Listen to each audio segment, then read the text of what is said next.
Class 6 chapter 4 sorting materials into groups. Material को sort out करना मतलब डिफरेंशिएट करना या तो ग्रुप में अलग अलग करना क्यों जरूरी है। If we want material and we are going to the market, so market is having lot of shops and into that lot of materials.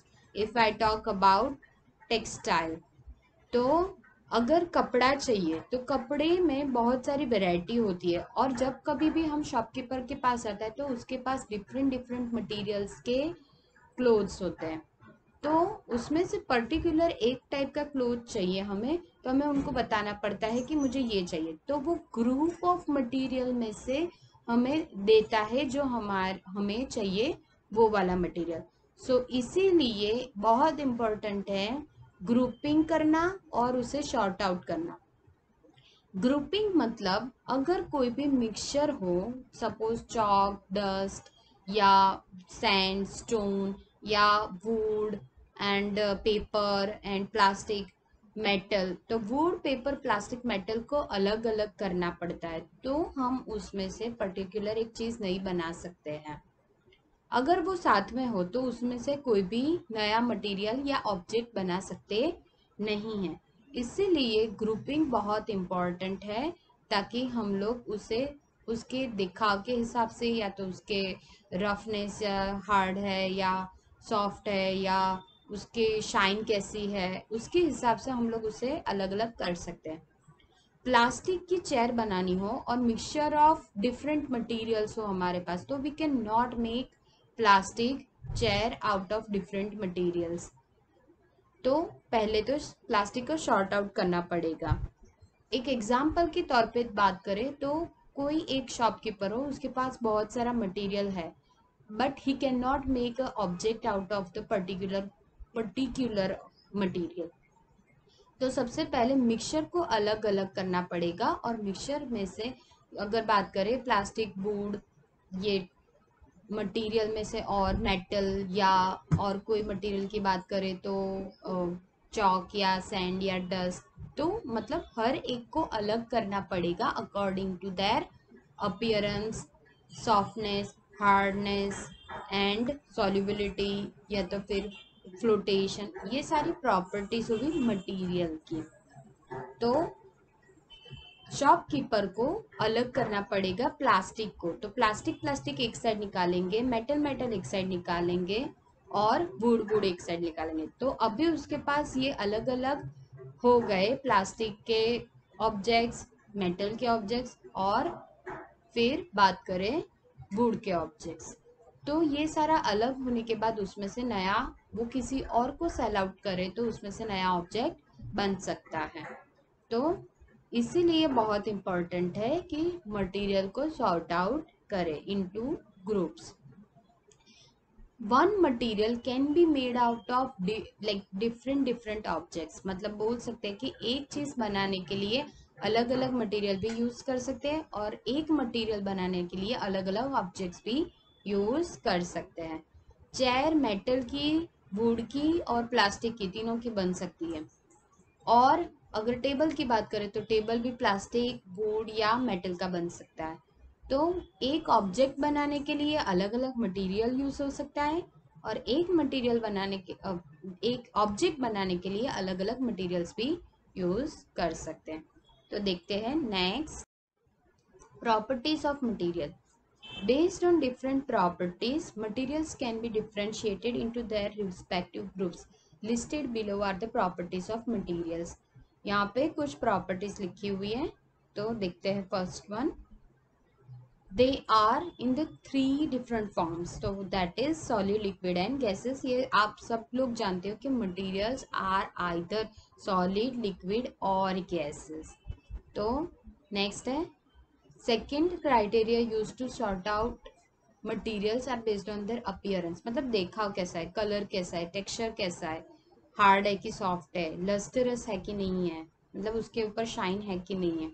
Third criteria is based on there solubility, मतलब वो पानी में dissolve होता है, नहीं होता है या तो फ्लोट करता है, तो that is called like on the basis of solubility materials are either soluble or insoluble। जैसे कि सॉल्ट और शुगर की बात करें तो सॉल्ट और शुगर डिजॉल्व होते हैं तो उसे कहते हैं सॉल्युबल इन वाटर। अगर चॉक और सैंड की बात करें तो वो डिजॉल्व पानी में होते नहीं है, घुलते नहीं है, तो हम लोग कह सकते हैं insoluble in water. The fourth criteria is on the basis of their like transmission मतलब लाइट को पास करने देना। According to their ability to pass light they are differentiated into three different categories, that is opaque, translucent and transparent। First है appearance. Property में first one appearance. Materials are either lustrous और non lustrous, मतलब किसी किसी object के ऊपर shine होती है, किसी के ऊपर नहीं होती। लस्टर किसके ऊपर होता है? Mostly all the metals have lustre and all the wooden particles do not have lustre on their body. लेकिन कई सारे मेटल्स ऐसे होते हैं कि जो पहले तो अपीयर नहीं करते लस्टरस, बट उनको सैंड पेपर से घिसो तो उसकी शाइन आ जाती है। So based on appearance materials can be lustrous और नॉन लस्टरस। हार्डनेस, कई ऑब्जेक्ट हार्ड होते हैं, कई ऑब्जेक्ट सॉफ्ट होते हैं।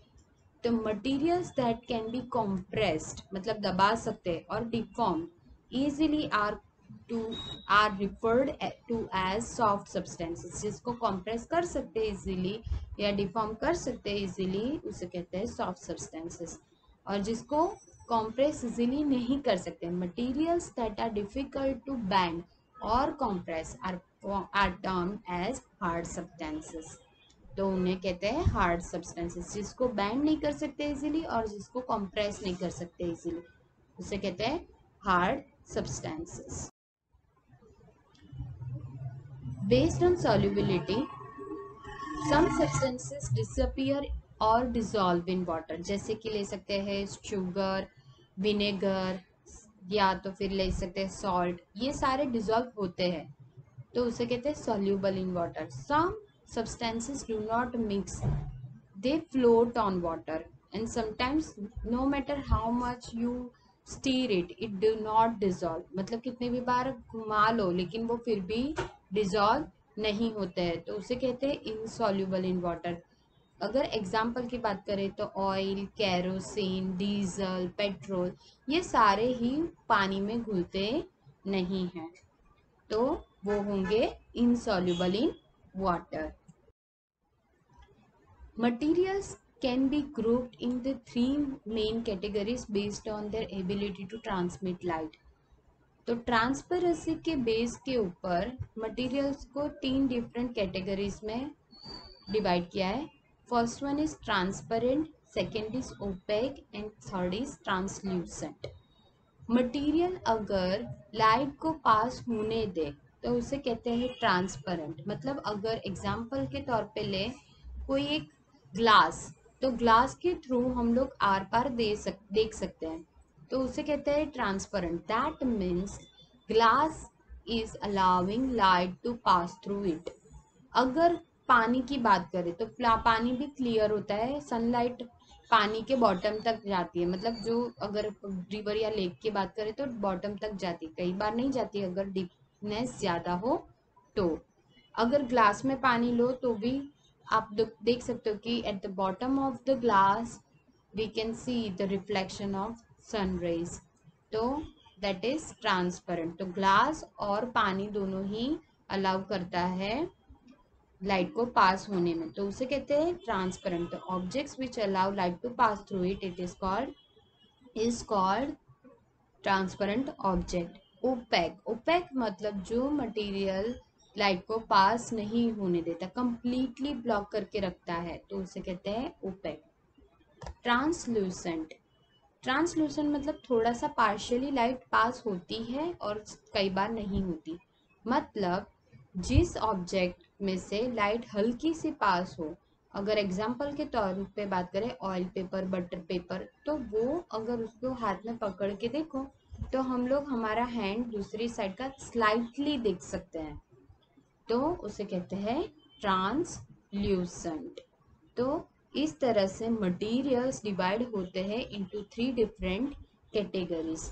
अगर ओपेक की बात करें तो ओपेक मटेरियल कौन कौन से होंगे, जैसे कि वुड एंड मेटल, यहाँ पे एग्जांपल के तौर पे दिया हुआ है। वुड जो होता है, मेटल जो होता है, उसके थ्रू हम लोग देख सकते हैं नहीं है, इसीलिए उन्हें कहा जाता है opaque material. So according to that transparency, materials are divided into three different categories, that is transparent, opaque and translucent.